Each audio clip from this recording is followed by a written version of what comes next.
So what's going on, guys? My name's Violent with GRIZZ Zombies. Welcome back to my DLC 5 series. We're on the road to DLC 5. We're here today to talk about every single group that you know of. There are 4 different groups that we're going to talk about, but we're mostly going to be focusing on Division 9 and the secrets held within Division 9 and what Division 9 are about. The information a lot of you guys might be familiar with is that the Takio 1.0 version was sent by the Emperor to spy on Division 9 and record information. We know this because of a letter left in Zetsubou no Shima, basically describing that they need to be destroyed because they're experimenting on humans and as well as plant life. We know that that Takio was captured by Division 9 and experimented on, and basically to the end where he was tortured and wanted to die when our Takio 2.0 had found him. He was a monster. And that's pretty much what we know when it comes to mind when we think of Division 9. We know of the Dragon Room in Zetsubou no Shima. These were a group of Japanese scientists. They at one point did ally with Group 935, where they helped build the harnesses for these dragons, and at certain high frequencies they could control how these dragons moved. Division 9 did start out with their headquarters in the Rising Sun facility. We know this as Shinonuma, the Black Ops map. They had another outpost in Zetsubou no Shima on the Pacific coast. And they were the original creators of the ray gun blueprint. That is what Division 9 was all about. There was also another important group, the one that was allied with Division 9, called Group 935. They were led by Dr. Maxis and Dr. Richtofen. Their main headquarters was at the GRIZZ facility, or the Giant facility, whichever you prefer. The outposts that they had were at Griffith Station, located on the moon, and they were in charge of the Wonder Weapon program. So as you know, Group 935 created a series of different wonder weapons, primarily 90% of the wonder weapons you know of in zombies. We know that Division 9 had some horrible experiments, but Group 935 was just as bad. They did everything in the name of science, and we know in the old storyline that they killed innocent people just to power the MPD. A lot of the defectors from Group 935 ended up going to the Ascension Group. And that's pretty much the group we're going to focus on next, because the undead army that was being built here had a lot of scientists worried. Remember, these scientists came from all over the world, and the defectors left to join the Ascension Group. And the Ascension Research Group was led by Dr. Gersh, and the defectors of Group 935 had joined at a later period, becoming part of the Ascension Group. Gersh created the Gersh device, and Yuri created the Space Monkeys.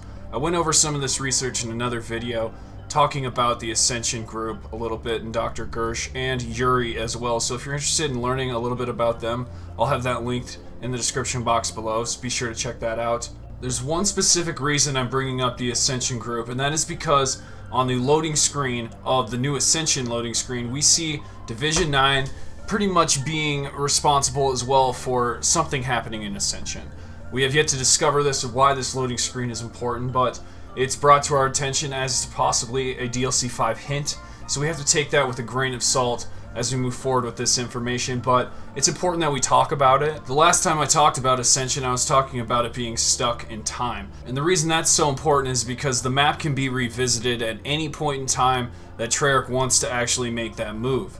So we have Division 9 somehow partnering or allying with the Ascension Group as well, where we know there was no real allyization, if you will, between Group 935 and the Ascension Group. There were only defectors that joined the Ascension Group later on, so there might be an alliance between Division 9 and the Ascension Group, and that's what I wanted to bring to your attention. So on the lower tier side of things, we have Broken Arrow, and these are a group, kind of a group of savages that ended up stealing a shard from Division 9. And that was a 115 shard, which, you know, that's what powers a lot of the wonder weapons. But the group at Broken Arrow, at least from what I can tell, they were a group of private operatives, and they did experiments on animals. And there was a failed experiment that pretty much killed everybody except for Russman. Russman was able to leave the facility, and he survived. He became homeless and pretty much roamed the earth until he came across the transit crew, where they acquired the 115 shard. And that's pretty much what we know of Broken Arrow. It's kind of a loose end, and they can revisit Broken Arrow at any time if they want. But it's a very light story so far, and we know that it's just a previous group that's out there, kind of like the Flesh, which were a bunch of cannibals. But that was in Black Ops 2, whenever the world was contaminated with element 115 and people were scarce for food. And it ended up being the cannibals that ate the zombies, and that's what made them delusional in the first place. And that's a little bit of backstory on Black Ops 2 with the Flesh. There's someone I don't really want to cover that much in this video. More importantly, Broken Arrow is who I want to focus on. They're one of the bigger groups where there's a lot more people involved. The biggest thing we could take from Broken Arrow is that Element 115 shard was taken by our transit crew, and that's something that they're going to need as they move forward in our journey, and that's pretty much all that Broken Arrow is playing a factor in now, so that's all we need to pay attention to. When it comes to Division 9, Division 9 is still playing a big role. We still have a lot to figure out about where they're going with Division 9. We got this group just introduced at the end of DLC 2, and then we had 2 more maps after that, which never focused really on Division 9 again. So I think there's more that can be told here in this story, and Division 9 is just a pinnacle point that we can revisit at some point in time. And it seems that they've chose Ascension to do so. And like I said, Ascension is frozen in time, so they can revisit this, so it makes logical sense as to why they would choose Ascension as the map to do it. And I think that that's going to be the remastered point that we see for Ascension, and Division 9 should have more backstory as we move into this, see how they partnered and allied with the Ascension Group. If Gersh actually plays a factor in the remastered version, I'd like to see Gersh come back, actually. Maybe even see how Yuri went mad, but there's a different circumstance here, right?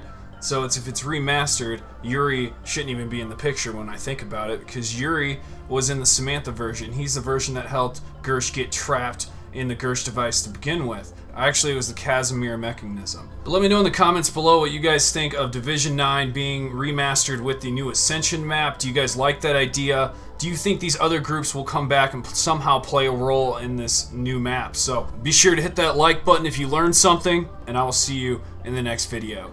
Viollent out.